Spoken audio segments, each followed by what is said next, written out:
10 years ago this day, the tri-state was on the mat.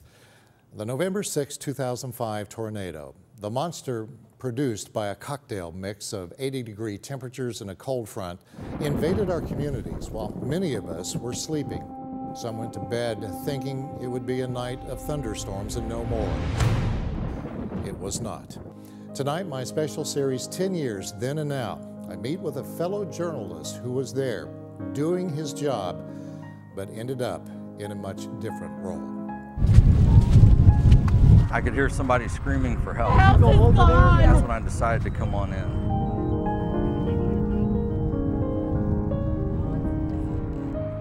By the nature of his job, John Simpson had seen it all, but where he found himself on that morning, he had never seen. I had no idea.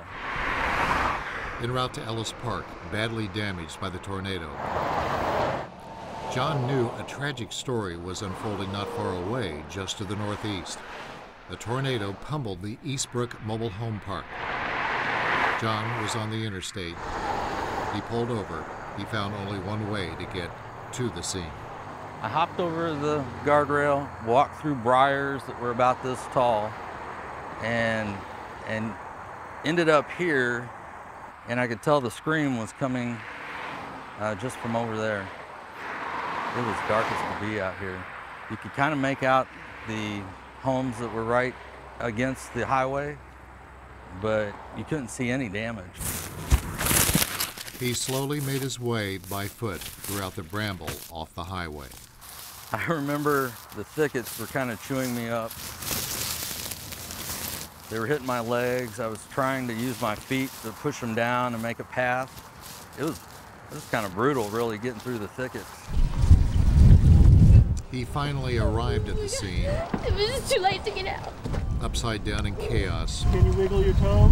Only occasional lightning strikes provided split-second glances, like the one that in an instant captured the monster bearing down on Eastbrook. It's what John did not see that he will never forget. I couldn't understand why there weren't first responders coming down to where we were, and now I know that they were overwhelmed. But that night, pitch black, you made your way here. You didn't really see anything. John and I returned to Eastbrook just last month. Families still live here, but there is ample evidence many people never came back after the morning of November 6th. We're trained to observe and not get involved, just shoot the action. And when I got down there, it was just amazing that nobody had really helped yet, and they really couldn't. This seemed to be the turning point right here, John. When I rounded this corner, I saw a flattened home right over here.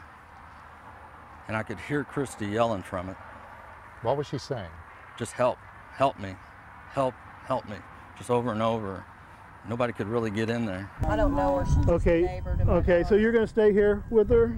Her name, Christy Nolan. She was needing immediate help, as did so many. She was framed up perfectly in the double door, just laying right in the middle, screaming for help. And there was a lot of people out here that were residents, but they were in their night clothes and really couldn't get up there. We walked to one of the many concrete pads that remain empty, not far from the scene that was about to unfold in front of John and others. Nolan was trapped. I resisted helping as long as I could.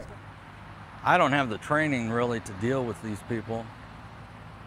So I waited as long as I could, but nobody came down until we had one firefighter show up. You awake?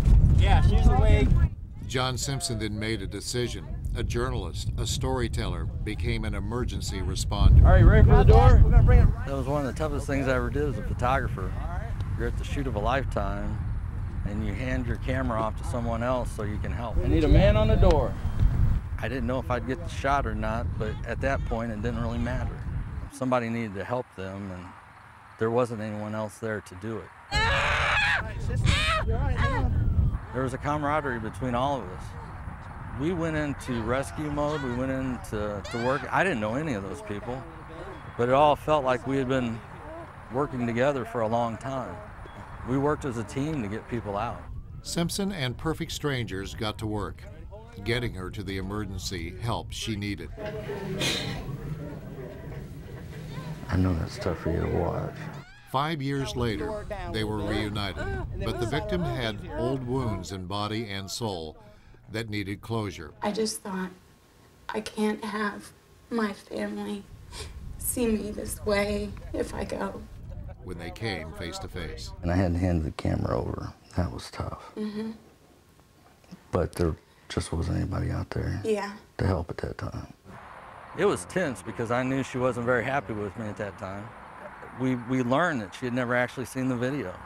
She just heard about it and was mad at the world, is what she told me. Put her on the path, that'll be the best.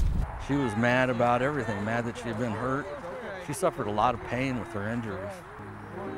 And when we sat down and watched it together, she started to understand. John, exhausted by the time nightfall returned, slept well that night. But I will tell you, for the next 2 weeks, every night I was back in this trailer park. Dreamed about it every night for 2 weeks.